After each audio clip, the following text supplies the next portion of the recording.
વસ્તુ કંઈક એવી છે દીકરા, આમાં ટકાવાળી આવે એટલે આગળ મેં તમને ત્રીજા ચેપ્ટરમાં એમસીક્યુમાં કદાચ નથી કરેલું કે કરાયું મને ખબર નહીં, પણ તરંગ લંબાઈમાં 1% વધારો કરવામાં આવે તો વેગમાનમાં શું થાય? જુઓ, તરંગ લંબાઈમાં કેટલો વધારો કીધો છે? તરંગ લંબાઈમાં 1%, 1%નો વધારો. તો આ બે રીતે થાય, તરંગ લંબાઈમાં 1%નો વધારો તો વેગમાનનો ફેરફાર તમને શોધવાનો કીધો છે. તો આપણે તરંગ લંબાઈ અને વેગમાન વચ્ચે સંબંધ દર્શાવતું સૂત્ર લેવાનું. તો એનું સૂત્ર આવે આમ આવે. સૂત્ર કયું આવે બેટા? Lambda is equal to H by P. તો પી ઇઝ ઇક્વલ ટુ શું થઈ જાય બેટા? H by lambda. હવે યાદ કરો, આપણે સાપેક્ષ ત્રુટિ એવું કંઈક વાપરતા. સાપેક્ષ ત્રુટિમાં આવતું.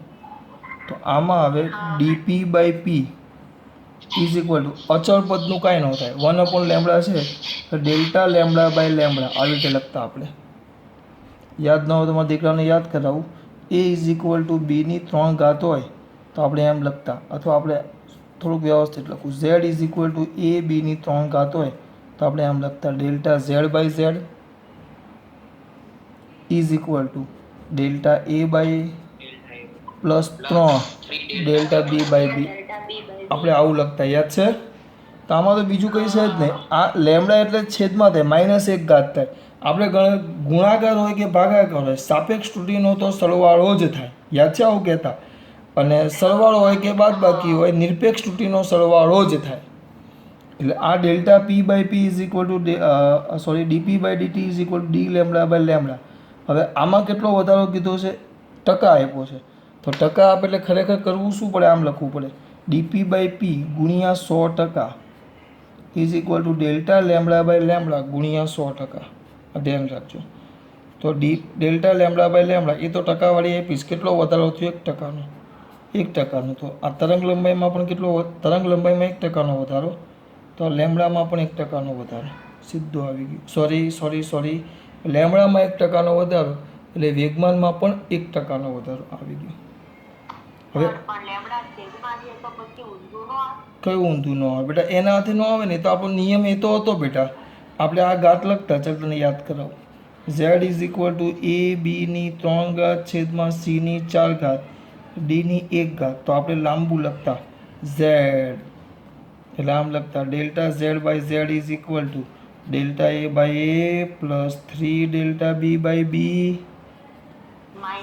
પ્લસ ગુણાકાર હોય કે છેદમાં હોય એટલે ભાગાકાર હોય, ગુણાકાર હોય કે છેદમાં ભાગાકાર હોય એટલે કે છેદમાં હોય તો પણ સાપેક્ષ ત્રુટિનો તો સરવાળો જ થાય. આવું બૂમો પાડીને બોલાવેલું મેં.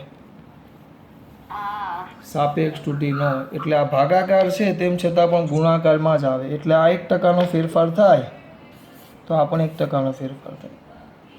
હા, પણ આ ફેરફાર 1% હોય તો ચાલે. હવે આમાં 20%નો ફેરફાર કહે તો, આમાં સર 20%નો ફેરફાર કહે તો, ચલો આપણે હમણાં સૂત્રો શું સાબિત કર્યું? બોલો તો. પી ચલે છે 1/લેમડા. બરાબર બેટા? તો 20% લઈએ. 20% તો ડીપી બાય પી ગુણ્યા 100% બરાબર ડી લેમડા બાય લેમડા ગુણ્યા 100%. હવે આનો વધારો હું કેટલા બોલ્યો બેટા? તરંગ લંબાઈનો વધારો કેટલા બોલ્યો? 20%.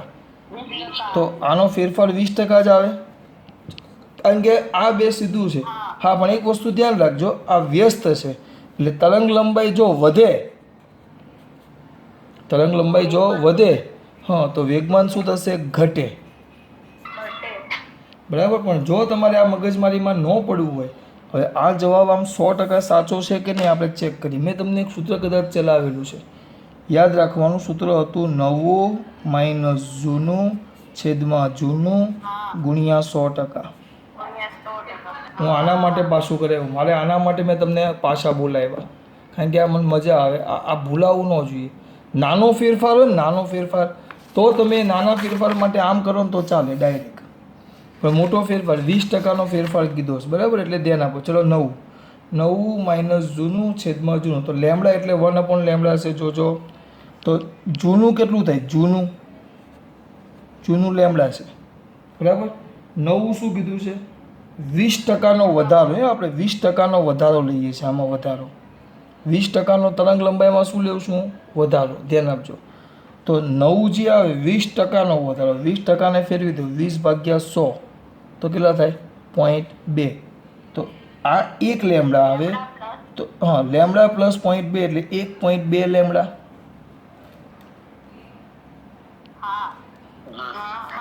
લેમડા હતા કે નહીં એમાં 20% એટલે 0.2 લેમડા વધ્યો એટલે કેટલા થાય? 1.2 લેમડા. એટલે હું લાંબુ ન વિચારું, હું આ જે આવે એને 1માં વધારી દઉં. ઘટાડો કે તેને 1માંથી બાદ કરી દેવાનો. જે ટકા આપ્યા હોય એના ભાગ્યા 100 કરવાનું, અને વધારો કે તો 1માં વધારી દેવાના, અને ઘટાડો કે તો 1માં ઘટાડી દેવાના. જો કિંમત મૂકો, આની અંદર કિંમત મૂકો, તો કિંમત મૂકો તો શું થશે? કેવું કિંમત મૂકો તો મગજ દોડાવજો. 9 0.2 લેમડા, પણ લેમડા નથી, 1 લેમડા છે. એટલે 1/0.2 લેમડા. કેમ? કારણ કે પીની કિંમત મૂકો ત્યારે 1 લેમડા છે. જો 1 લેમડા છે એટલે આ લેમડાની કિંમત તમારે છેદમાં મૂકવાની. નવો માઇનસ જૂનો. જૂનો કયો હતો? લેમડા જ હતો. છેદમાં નવું માઇનસ જૂનું છેદમાં જૂનું ગુણ્યા 100%. બરાબર. આનું કામ કરો. ચલો 1 લેમડા, 1 લેમડા ને 1 લેમડા. Common N cancel. બરાબર. તો આ વચ્ચે 1/. ચલો કરો 1/1.2. 1/1. લસા તો ઉડાડ નાખ્યો, લેમડા ક્યાં રાખ્યો જ છે મેં? 1 લેમડા, 1 લેમડા, 1 લેમડા, આ કોમન ને ઉડાડ નાખ્યો. 1/1.2 કેટલા થાય એમ કેવું છું?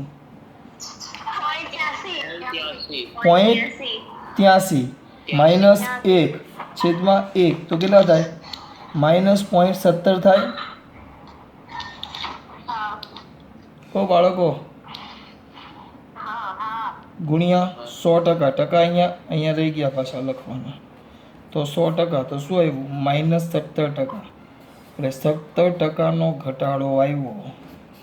તમે આમાં કમ્પ્લીટ જવાબ આવે. કમ્પ્લીટ એટલે એકદમ પરફેક્ટ. કમ્પ્લીટ આવે એટલે એકદમ પરફેક્ટ. જો આમાં આપણે વિચારવું પડે વધારો કે ઘટાડો. આમાં તમે અહીંયા વધારો કર્યો ચોખ્ખું, તરંગ લંબાઈમાં 20%નો વધારો કર્યો, તો આપણું જે વેગમાન છે, વેગમાનમાં 17%, આગળ માઇનસ આવ્યું એટલે 17%નો ઘટાડો આવ્યો. એટલે જો તમે આમાં કરશો ને, આમાં તો એ તો 20નું સીધું 20 જ આવે. જો 20નું સીધું 20 જ આવે. એટલે આ લગભગ જવાબ આવે અને એકદમ પરફેક્ટ જવાબ આવે. આમાં કેમ દર વખતે સર હું આગળ પણ કીધું છું, પાછું એ કહું છું, જો 10, 20, 30 અને 40 એવો વિકલ્પ આપ્યો હોય તો તમે 20 પસંદ કરી શકો. પણ કેટલીક વાર કોઈ શિક્ષક હેરાન કરવા બેઠો હોય તો 10, 20, 30, 40 નથી આપતો.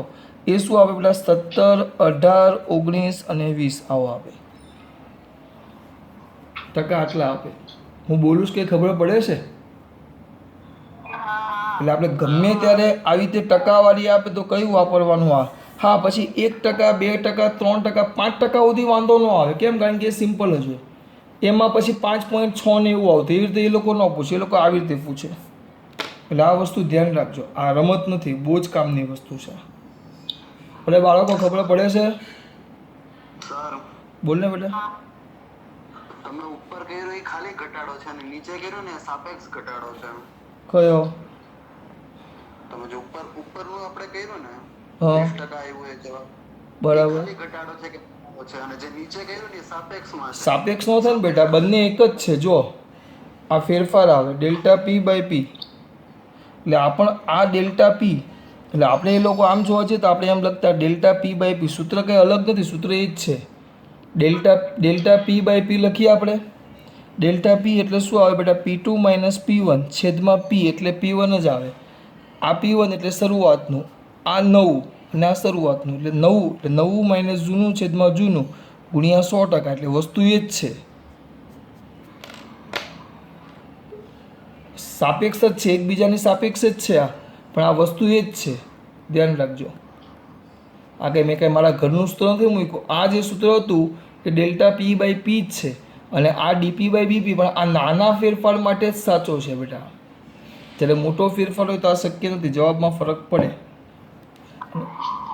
હું કે તું શું કહેતો હતો ભૂલ્યા? ખબર પડી મેં કીધું એમાં? રિયા હા વિચારીએ છીએ એવું બાર તું વિચારીશ કે મને એ સૂત્ર મેં કંઈક નવું નથી લાવ્યો. આ જે સૂત્ર મેં મૂક્યું એ આનું જ એક સ્વરૂપ છે. પણ આમાં તમારે ટકાવારી નાની હોય તો પરફેક્ટ આવે, તમે ડાયરેક્ટ આ સરખાવી શકો. પણ આ પ્રમાણે લખો તો પરફેક્ટ તમારે જવાબ આવ્યો કહેવાય. એટલે આમાં તમને પરફેક્ટ ડિઝિટ મળે. જ્યારે આમાં એ શક્ય નથી, આમાં એપ્રોક્સિમેટલી જવાબ આવે, જે નાના ફેરફાર માટે સાચું છે.